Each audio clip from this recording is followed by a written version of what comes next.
New topic से 18.3 part 1 उससे related हम अपने टॉपिक्स का आगाज करेंगे।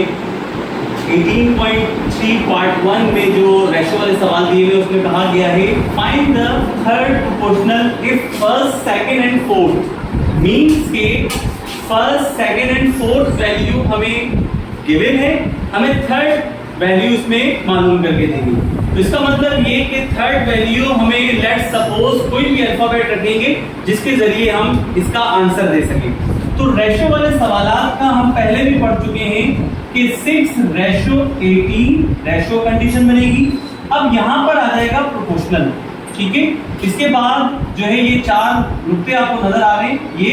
अब ये जो थर्ड प्रोपोर्शनल है यहाँ पर हम किसी भी अल्फाबेट मीन्स के x, y, z, a, b वगैरह रखेंगे ताकि हम उसका आंसर दे सकें। अब फोर्थ वैल्यू हमारे पास है 54। तो 1, 2, 3 एंड फोर्थ वैल्यू हमारे पास प्रोपोर्शनल में हो चुकी है जिसको हम मीन और एक्सट्रीम के नाम से जानते हैं। ये हमारे पास है एक्सट्रीम और ये है मीन। ये हम पहले भी इस बारे में बात कर चुके हैं, मीन और एक्सट्रीम। तो जब हम इसे सॉल्व करते हैं तो सबसे पहले हम 6 फर्स्ट वैल्यू को फोर्थ वैल्यू के साथ मल्टीप्लाई करेंगे इक्वल 6। इसके बाद 18 मल्टीप्लाई हो जाएगा x के साथ, यानी मीन्स आप इसमें मल्टीप्लाई हो जाएंगे, एक्सट्रीम आप इसमें मल्टीप्लाई हो जाएंगे। अब हमें इनको मल्टीप्लाई करना है तो 6 को 54 से मल्टीप्लाई करें तो आप 6 4 24 हो जाएगा। 2 यहाँ कैरी आ गया, 6 5 30 में 2 ऐड करें कितना हो जाएगा 32। तो इसका मतलब ये 324 18 को जब x से मल्टीप्लाई करेंगे 18x।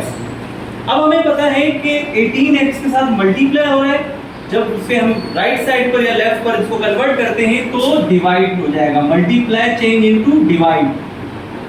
अब 18 और 324 2 के टेबल में कट रहे हैं और ऐसे भी हम कर सकते हैं, और अगर हम करना चाहें तो 18 के टेबल में डायरेक्ट 324 18 पर आता है। तो x हमारे पास आंसर आ जाएगा 18, यानी 18 का जो स्क्वायर है वो 324 होता है। तो ये हमारे पास थर्ड प्रोपोर्शनल वाला आंसर बन गया। फर्स्ट वैल्यू होगी 6, सेकंड होगी 18, थर्ड हमारे पास 18 आ गया और उसके बाद 54। अगर हम इसको वेरीफाई करते हैं तो वेरीफाई करने का तरीकेकार ये है कि यहाँ पर भी हम 18 रखें तो मीन और एक्सट्रीम जब आप मल्टीप्लाई करेंगे तो लेफ्ट और राइट के आंसर बराबर हो जाएंगे, मगर हमें इन्हें वेरीफाई करने की जरूरत नहीं है, ये हमारा आंसर हो जाएगा, दैट इज आंसर।